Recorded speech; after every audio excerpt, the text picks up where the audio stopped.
देखिए, ऐसा है कि आजकल गवर्नमेंट के बहुत सारे इनिशिएटिव हैं फार्मिंग को और एग्रीकल्चर को लेकर के, और बहुत सारे प्रोग्राम चलते हैं मिनिस्ट्री ऑफ एग्रीकल्चर की तरफ से भी। यहाँ पर हम क्यों सिर्फ ट्रेडिशनल फार्मिंग की तरफ जाएँ? हम क्यों राइस और पैडी और व्हीट जो है उगाएँ? हम इसके अलावा और भी तो चीज़ें कर सकते हैं। एक चीज़ है गार्लिक। गार्लिक का कंजम्पशन इस वक़्त बहुत हाई लेवल पे है। गार्लिक का प्राइसेज़ बहुत हाई है। मैं आपको टू बी वेरी स्पेसिफिक कुछ कमोडिटीज़ बता देता हूँ। और garlic by the way UP में उगता है। ऐसी बात नहीं है कि यूपी में नहीं उगता है। गार्लिक का सीज़न है, गार्लिक यूपी में उगता है। तो आप लोग गार्लिक की तरफ शिफ्ट कर सकते हैं। दूसरी बात, आप मछली पालन, जिसको आप फिश फार्मिंग बोलते हैं, आप वो कर सकते हैं। बी हाइव जो है, यानी कि शहद की खेती या शहद की फार्मिंग, आप वो कर सकते हैं। बहुत सारे आइडियाज़ हैं। 27,000 स्क्वायर फीट यानी कि 27,000 square feet, it's a huge land, ठीक है? 5 बीघे बहुत बड़ी ज़मीन होती है। तो 5 बीघे में क्या ज़रूरी है कि हम खाली व्हीट और पैडी जो है वो उगाएँ? हम इसके अलावा 10 चीज़ें और कर सकते हैं उसमें, ठीक है ना? कुछ फ्रूट्स की आप जो है फार्मिंग कर सकते हैं। सबसे बड़ी बात, यूपी जो है लकड़ी का यानी कि वुड का, टिम्बर का एक बहुत बड़ा सप्लायर है अपने आप में, और बहुत बड़ा कंज्यूमर भी है, क्योंकि बहुत सारी जो लकड़ी की मिलें हैं यहाँ पर, आरा मशीन है, पिलिंग मशीन है, प्लाईवुड इंडस्ट्रीज है। आप उसके लिए यूकेलिप्टस का या पॉपुलर के जो ट्रीज होते हैं, आप उसको वहाँ बो सकते हैं। 3-4 साल में वो हाइब्रिड पौधा तैयार हो जाता है, तो वो अच्छे खासे आपको रेट दे देगा आराम से। 5 बार आप कॉन्ट्रैक्ट पे अपनी जमीन दे सकते हैं उन फार्मर्स को जो फार्मिंग करते हैं। उनसे आप एक रेंटल जो है यील्ड आप तय कर सकते हैं उनसे कि आपने अपनी जमीन उनको रेंट पे दे दी। तो ऐसे बहुत सारी चीजें हैं। तो थोड़ा सा ट्रेडिशनली फार्मिंग से हट के अगर आप सोचेंगे, तो लोगों ने किया है, लोग कर रहे हैं, और लोगों को अच्छी यील्ड्स मिल रही है। ऐसी बात नहीं कि ये कोई मैं पहली बार बता रहा हूँ या आप पहली बार सुन रहे हैं। आपने भी पहले सुना होगा, और आजकल ऐसे ऐसे सीड्स आ गए हैं, हाइब्रिड सीड्स हैं, जो कि साइंटिफिकली ग्रोन या डेवलप्ड सीड्स हैं, जो कि मतलब बहुत कम वक्त में, कम टाइम में वो उग जाते हैं। जैसे कि मैंने गार्लिक का बताया, जिंजर का बताया, हरी मिर्ची का बताया, टमाटर का बताया, अनियन का बताया, बहुत सारी ऐसी चीजें हैं। थोड़ी सी आपको रिसर्च करने की इसमें जरूरत है। यूट्यूब पे बहुत मटेरियल इस पे फार्मिंग पे अवेलेबल है।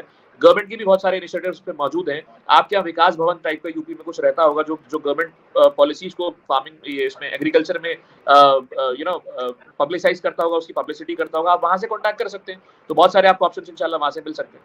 जी, बहुत अच्छा माशाल्लाह फौज भाई, वेरी नाइस। अच्छा, ये जो हम इनके सवाल पे जवाब दे रहे हैं, ये जरूरी नहीं है कि सिर्फ इनके सवाल, हाँ, हाँ ये सिर्फ इनका सवाल, ये बात ही है ना कि कोई भी ऐसा सवाल हो ना किसी का, तो सबको ही फायदा होगा, यानी सबको जी फायदा जी होगा। बिल्कुल। तो जो फौज भाई ने कहा ना कि जरूरी नहीं है आप वो ट्रेडिशनल आउटलुक लेके बैठो कि हम लोग वो ट्रेडिशनल तरीके से जो सब लोग कर रहे हैं वही करेंगे, वही होगा, ऐसा नहीं। तो कुछ नया भी सोच सकते हैं, इनोवेशन।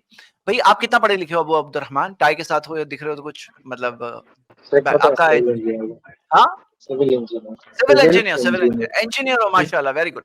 आप क्या करो ना, अगर आपको रियली यूज करना है ना, तो आप कुछ एक छोटा मोटा ऑनलाइन यूडेमी का कोर्स कर डालो। छोटा मोटा कोर्स जो फार्मिंग के टेक्निक्स वो सब के ऊपर है, वो कर डालो। आपको उसके अंदर कई आइडियाज मिलेगी। अब जैसे हम लोग कुछ सजेशंस ऐसे ऑफ हैंड दे रहे हैं, जैसे फौज भाई ने कहा भी ऑर्गेनिक फार्मिंग के अंदर अच्छे प्राइसेस मिलते हैं, तो क्या आप वहां पे ऑर्गेनिक फार्मिंग आपके लिए फिजिबल हो सकती है? कि आप जो पैसे आपने जो कहा ना, मैं 10,000 पर मंथ इन्वेस्ट भी करना चाहता हूं, तो क्या आप उसी लैंड में अपना इन्वेस्ट कर डालो, ऑर्गेनिक फार्मिंग करो, फ्रूट्स, वेजिटेबल्स, हर्ब्स, हाँ, ये सब चीज का। अच्छा, कुछ जो फौज भाई ने कुछ बताया ना कि कुछ ऐसे प्रोडक्ट्स होते हैं जो ज्यादा प्राइस देते हैं, हाँ, ज्यादा प्राइस देते हैं, जैसे सैफरन। अब सैफरन है, क्या सैफरन फार्मिंग हो सकती है? हाँ, जैसे कुछ मेडिसिनल प्लांट्स होते हैं, हाँ, या कुछ स्पाइसेस होती है, तो क्या ये बेटर प्राइसेस होती हैं? क्या आपका जो फार्म लैंड है उसमें से पार्ट को कम से कम ग्रीन हाउस फार्मिंग में आप कन्वर्ट कर सको, जहां पे आप क्या करो कि ग्रीन हाउस फार्मिंग के अंदर साल भर आप वो कर सकते हो, लीफी वेजिटेबल्स, ग्रीन साल भर उसके अंदर कर सकते हैं। इसके ना हायर यील्ड रहेगा। हाँ, मतलब क्या है कि जो वेदर अगर कैसा भी हो, तो आप उसके अंदर कंटिन्यूस फार्मिंग कर सकते हो। जैसे अभी वेजिटेबल्स होते हैं, टोमेटोज वगैरह, ये ग्रीन हाउस फार्मिंग के जरिए आप कर सकते हो। कभी एक हो सकता है कि आप पार्ट ऑफ द फील्ड, कुछ में से एक पार्ट को, क्या आप उसके अंदर डेयरी फार्मिंग कर सकते हैं? क्या डेयरी फार्मिंग, काउज रखो, बफेलोज रखो, हाँ, उसके फ्रेश मिल्क और वो सब जो सारे प्रोडक्ट्स होते हैं ना। और यूपी की तो डेयरी फार्मिंग बहुत मशहूर ही है, मुझे पता नहीं आपकी एरिया में मशहूर है नहीं है, लेकिन यूपी का तो फेमस है काफी। क्या आप part of it poultry farming कर सकते हैं? पोल्ट्री फार्मिंग बहुत बहुत प्रॉफिटेबल बिजनेस है, आप जानते हो कि उसके अंदर खास तौर से मैं ये बात कहता हूँ, ऐसी कंपनीज मौजूद हैं जो जो प्रोड्यूस देती है अपना पोल्ट्री फार्मिंग में, जो सीड आपको देती है, और वो सारा इंफ्रास्ट्रक्चर भी आपको प्रोवाइड करती है। सिर्फ आपको उनको जो है वो रेस करना है, पोल्ट्री को रेस करना है। 45 डेज का कूलिंग पीरियड होता है। 45 डेज के बाद पूरा बच्चा तैयार हो जाता है, पोल्ट्री में जो भी उसकी मैच्योरिटी एज होती है वो तैयार हो जाता है। वो कंपनी आपसे बाय बैक कर लेती है। तो ऐसे भी ऑप्शन अवेलेबल है, ऐसी कंपनीज मौजूद हैं। सही बात है। क्या इसके अंदर पार्ट ऑफ द जिसमें फिश फार्मिंग कर सकते हैं? फिश फार्मिंग है। अब फिश फार्मिंग के अंदर भी एक अच्छी इनकम होती है, अच्छी इनकम होती है फिश फार्मिंग की। अगर आप पार्ट ऑफ इट, कोई तालाब वालाब है उसके अंदर, आपके 1.25 एकड़ के अंदर कुछ है अगर तालाब, तो कहीं फिश फार्मिंग का बिजनेस आप एज अ बिजनेस कर सकते हो एक्सप्लोर। कभी होता है कि फ्लावर्स की फार्मिंग जो होती है, फ्लावर्स जो होते हैं ना, जो लोकल मार्केट में फ्लोरिस्ट के पास जाते हैं, क्या ऐसा कुछ हो सकता है?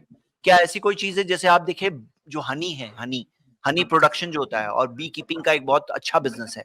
हाँ, बी कीपिंग का बिजनेस जो है ना, बहुत अच्छा बिजनेस है। तो वो बी कीपिंग का बिजनेस और हनी प्रोडक्शन का कुछ कर सकते हैं, ठीक है। और जो मैंने थोड़ी देर पहले भी कहा था, मशरूम फार्मिंग एक बहुत अच्छी बिजनेस है, वो ऐसी चीज है। क्या पार्ट ऑफ इट में गोट फार्मिंग कर सकते हैं? हाँ, गोट्स के अंदर आप थोड़ा इन्वेस्टमेंट करो, क्या वो क्लाइमेट सूटेबल है गोट्स के लिए वहां का, या वहां की चीजें हैं वो पॉसिबल है? तो ऐसे टेंस ऑफ आइडियाज है जो आप कर सकते हैं। हाँ, लाइफ स्टॉक के अंदर जैसे काउज का और गोट्स है, वो लाइफ स्टॉक की चीजें हैं। या कोई चीज आप ऐसा हो सकता है कि कोई ग्रेजिंग सर्विस दे सकते हो रेंटल बेसिस पे, कि भाई आपका पार्ट ऑफ द ऐसा है कि जो करीब के जो गांव के लोग हैं वो भी अपने ग्रेजिंग के लिए भेज सकते हैं, अपनी ग्रेजिंग सर्विस भी दे सकते हैं, ऐसे भी बन सकता है। और कभी ऐसा हो सकता है कि कोई चीज के अंदर ऑयल वाला जो बिजनेस होता है ना, ऑयल बिजनेस भी बहुत अच्छा बिजनेस है। ऐसे बहुत सारी आइडियाज है, और आप उसके अंदर फिजिबिलिटी वर्कआउट करके देख सकते हैं कि कौन सी चीज अच्छी है इंशाल्लाह।